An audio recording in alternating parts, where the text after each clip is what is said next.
سوال یہ ہے کہ روزے کے اندر ٹوتھ پیسٹ یا برش کرنا درست ہے؟ ٹوتھ پیسٹ کرنا مکروہ ہے، ناپسندیدہ ہے. مسواک کرنا تو بالکل نہ صرف جائز بلکہ سنت ہے. لوگ اس پہ کہتے ہیں کہ ٹوتھ پیسٹ کرنا مکروہ ہے. اس کی کیا دلیل ہے؟ حدیث میں کہاں ہے؟ یہ انسان کے پاگل ہونے کے لیے اتنا کافی ہے کہ ہر مسئلے پر حدیث کا مطالبہ شروع کر دے. سمجھ رہے ہو؟ میں یوٹیوب پہ دیکھتا ہوں نا، آج کل کے اسکالرز ہیں، جب حنفیوں پہ رد کرنا ہوتا ہے نا، بڑے دلیل سے کہیں گے کہ اس پر کوئی حدیث نہیں ہے، اور آگے جتنی باتیں کر رہے ہوں گے ان پہ 99% باتوں میں ان کے پاس کوئی حدیث نہیں ہوتی. عوام صرف نفسیات سے متاثر ہوتی ہے. سینکڑوں مسائل ایسے ہیں جن میں آپ کے پاس قرآن و حدیث سے کوئی واضح دلیل موجود نہیں ہے. بہت سارے مسائل ہیں. تو اب تو میں نے یہ طرز اختیار کیا ہے کہ بجائے ایک پاگل کو انسان جواب دینا، بہتر ہے کہ اس سے مطالبہ کرنا شروع کر دے. میں نے ایک سوال کیا تھا نا بہت عرصہ پہلے. یہ لوگ ہم سے بار بار پوچھتے ہیں کہ مرد اور عورت کی نماز میں فرق ہے، اس پر کوئی دلیل پیش کرو، کہتے ہیں نا. تو میں کئی بار جواب دے چکا تھا، بھائی تواتر عملی ہے، اجماع ہے، پوری امت سے عملاً پریکٹیکلی یہ چیز ثابت ہے. جو چیز عملاً متواتر ہو اس پر حدیث کا الگ سے مطالبہ نہیں کیا جاتا. عملاً ایک چیز سینہ بسینہ چلی آ رہی ہے، تبھی چاروں امام اس پر متفق ہیں. امام مالک جو تبع تابعین کے دور کے، امام ابو حنیفہ جو تابعین کے دور کے، امام شافعی جو امام مالک کے شاگرد، امام احمد جو امام شافعی کے شاگرد، اور امام بخاری کے استاذ. کتنا پرانا دور ہے. یہ چاروں اس پر متفق ہیں کہ عورت سمٹ کے نماز پڑھے گی. کیوں؟ انہوں نے صدیوں سے، باپ دادا سے، صدیاں بھی نہیں تھی، نبی کا زمانہ تو بہت قریب تھا، نبی کے 100 سال کے بعد دیکھ رہے ہیں کہ بھئی ساری عورتیں سمٹ کے نماز پڑھ رہی ہیں. امام بخاری نقل کر رہے ہیں صرف ایک تابعی ایسے کہ مردوں کی طرح پڑھتی تھی نماز. اس کا مطلب اس زمانے میں ساری عورتیں کیسے پڑھتی تھیں؟ سمٹ کے. تو یہ تواتر عملی ہے. اس کے بعد حدیث کا مطالبہ کرنا یہ جہالت ہے. لیکن آپ تقریریں کرتے رہیں، کسی پہ اثر نہیں ہوتا، ٹس سے مس نہیں. یوٹیوب پہ پھر نیگیٹو کمنٹس کہ ہم ان سے حدیث کا مطالبہ کر رہے ہیں، یہ کبھی امام شافعی کا حوالہ دے رہے ہیں. تو میں نے پھر سوال کرنا شروع کیا کہ میں نے کہا اچھا آپ کو اتنا شوق ہے حدیث کا، یہ حوالے کا، ہم تو آپ کو تواتر عملی پیش کر رہے ہیں نا سینہ بسینہ.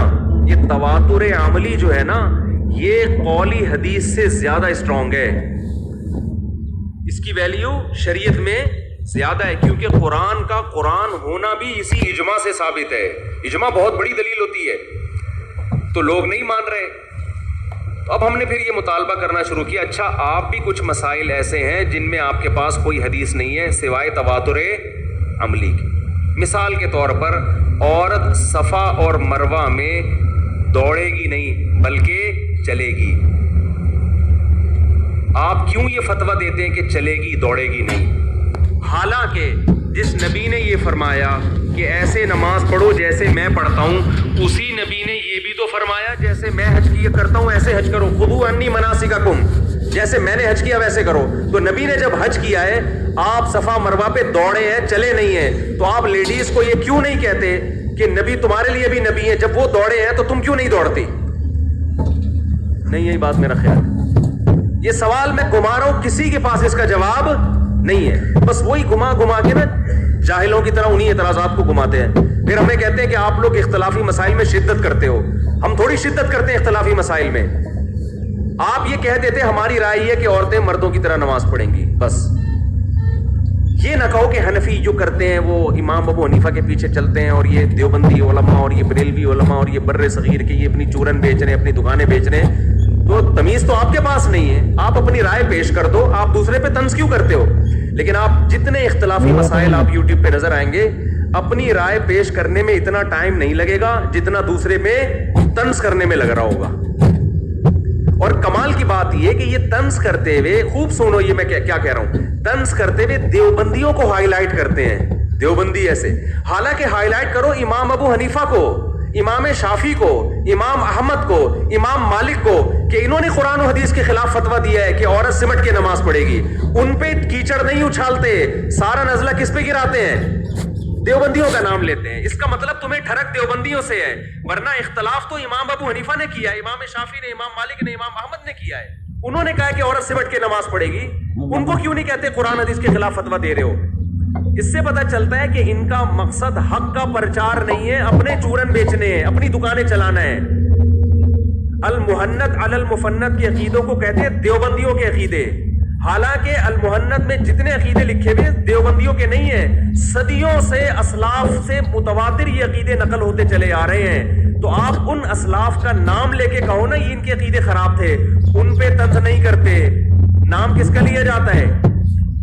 دیوبندی. ایسے میں جب المحنت المفنت کو ڈیفائن کرنے گیا تھا, جو کتابوں کا بورا, اس میں میں یہ بتانے گیا تھا یہ عقیدے اجماع امت سے ثابت ہیں, صدیوں سے چلے آ رہے ہیں, اور آپ ان عقیدوں کی کو ڈیفائن بھی غلط کر رہے ہو. ان کا وہ مطلب نہیں ہے جو آپ بیان کر رہے ہو, اور جو مطلب علماء بیان کرتے ہیں وہ علماء دیوبند کا نہیں, وہ سب کا ہے. تو جب آپ رد کرو تو ان پہ رد. ایک اور مثال دیتا ہوں, فضائل اعمال میں کرامتیں لکھی ہوئی ہیں, ان پہ کہتے ہیں شرک کی کتاب ہے, کہتے ہیں نا یہ لوگ, اور یہ ایسے اور یہ ایسے اور یہ ایسے. فضائل اعمال میں جو کرامتوں کے واقعات ہیں وہ کسی کتاب سے لیے گئے ہیں, اور جن کتابوں سے لیے ہیں ان کے مصنف بہت سے مصنفین بڑے بڑے محدثین ہیں. تو طنز ان محدثین پہ ہونا چاہیے, ان کو کچھ نہیں کہتے. طنز کس پہ کرتے ہیں؟ تبلیغی جماعت والوں پہ. اس کا مطلب آپ کا مقصد علمی اختلاف نہیں ہے, آپ کو ایک خاص جماعت سے آپ کو بیر ہے, آپ کو بغض ہے, اور آپ اپنا وہ بغض کبھی فضائل اعمال کے نام سے نکالتے ہو, کبھی عورتوں مردوں کی, کبھی 8 رکعت تراویح کے نام سے, کبھی کسی اور نام سے. لیبل آپ قرآن و سنت کا لگا رہے ہو, لیکن آپ کا مقصد ہے اپنے فرقے اور اپنے بابوں کو پروموٹ کرنا. تو میرا سوال یہ ہے کہ آپ بار بار ہم پہ ہر مسئلے پر حدیث مانگتے ہو, تو پہلی حدیث آپ کوئی پیش کرو. نبی نے فرمایا حج ایسے کرو جیسے میں نے کیا. آپ عورتوں کو کیوں کہتے ہو کہ صفا مروہ میں چلیں گی, دوڑیں گی نہیں؟ حالانکہ حضرت ابراہیم علیہ السلام کی زوجہ عورت تھی اور صفا مروہ میں چلی نہیں تھی بلکہ دوڑی تھی. ان کو ان کی سنت جب عورت پوری کرے گی تو اس پہ تو دوڑنا بنتا ہے. ہمارے پاس آسان جواب ہے, تواتر عملی. کیا جواب ہے بھائی؟ صدیوں سے اسلاف اسی طرح کرتے آ رہے ہیں, امت گمراہی پہ جمع نہیں ہو سکتی. پھر لوگوں نے نیچے کمنٹس کیے ہوتے ہیں کہ مفتی صاحب نے اتنی لمبی تقریر پیش کر دی, حدیث کوئی نہیں پیش کی. میں پڑھتا ہوں نا کمنٹس, یہ جو میں حدیث ہی تو پیش کر رہا ہوں کہ امت گمراہی پہ جمع نہیں ہو سکتی, یہ حدیث ہے. یہ میں کوئی کسی بزرگ کا قول تھوڑی پیش کر رہا ہوں. تو تواتر سے جو امت چلی آ رہی ہے ان میں عورتیں صفا مروہ پہ چلتی ہیں, دوڑتی نہیں ہیں.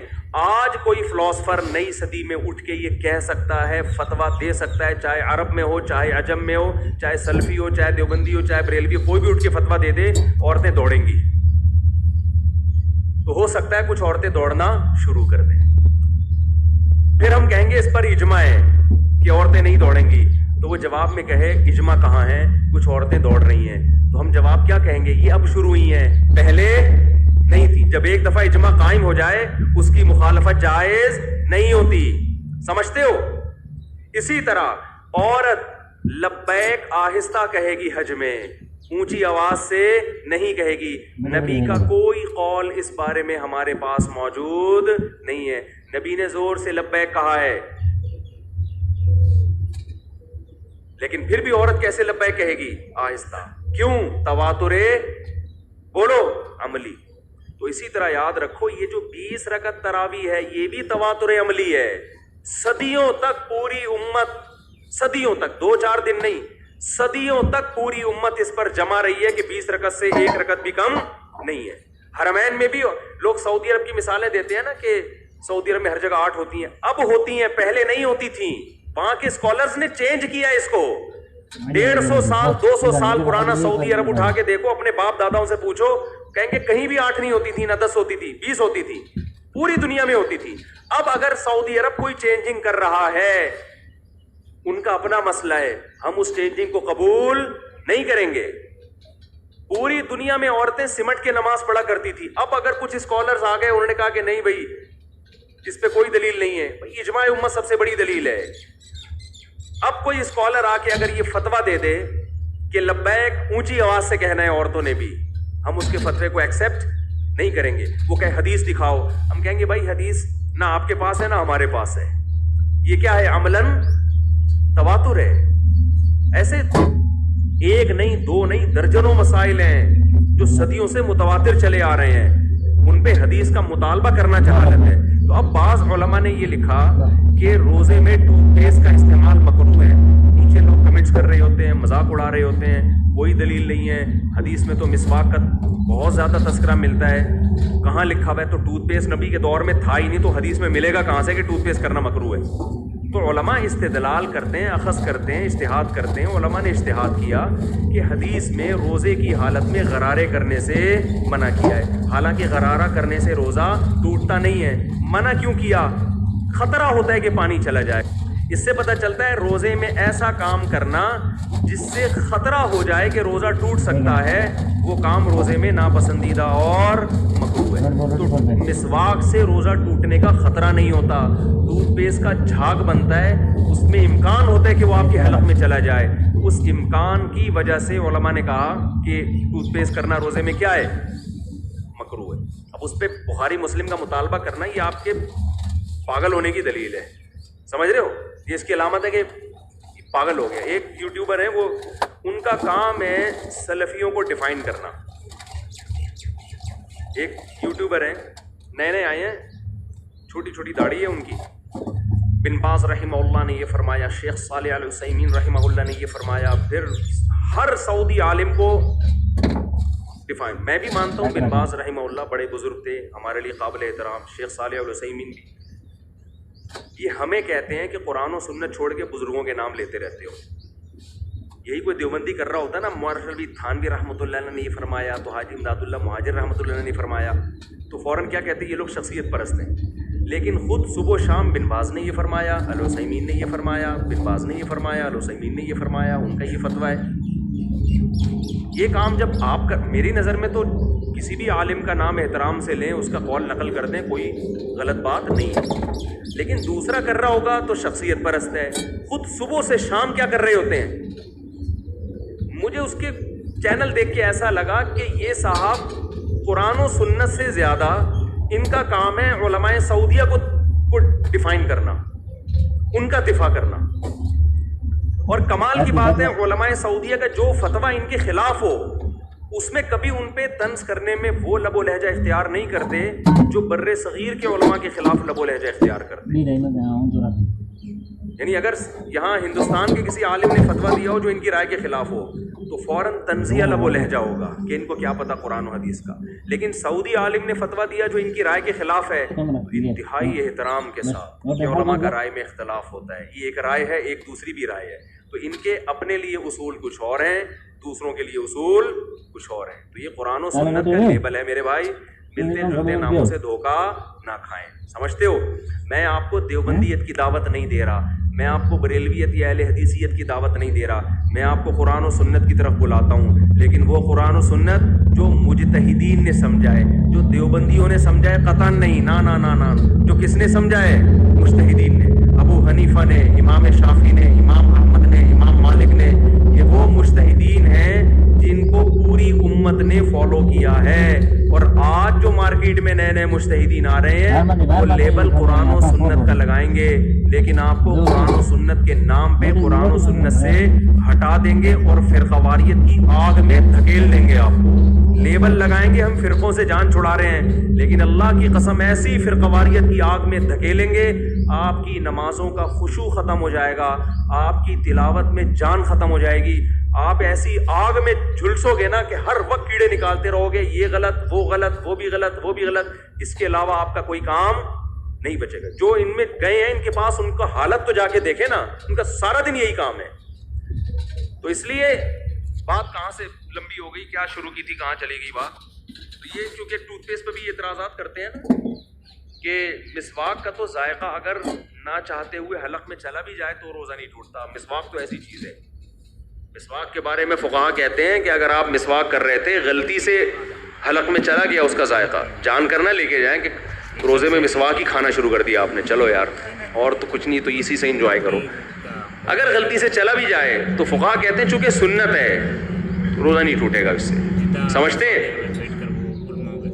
یا ایسی کئی طریقے کی باتیں کرتے ہیں جو ہمارے سمجھ میں نہیں آنے والی ہوتی علماؤں کے خلاف. حنفیوں میں یہ مسئلہ غلط ہے. حنفی زبردستی اسلام کے اپوزٹ خلاف چل کر یہ کام کر رہے ہیں. تو پوری ڈیٹیل کے ساتھ دلائل ہم دیں گے مفتی طارق مسعود صاحب سے, اور آپ سنیے مفتی طارق مسعود صاحب کو. اور نور ٹی وی جدہ والے جو ہر وقت فتنہ پھیلانے کی کوشش میں ہی رہتے ہیں, ان کا کام ہی یہی ہے 24 گھنٹہ جب بھی یوٹیوب پر آئیں گے تو کبھی کوئی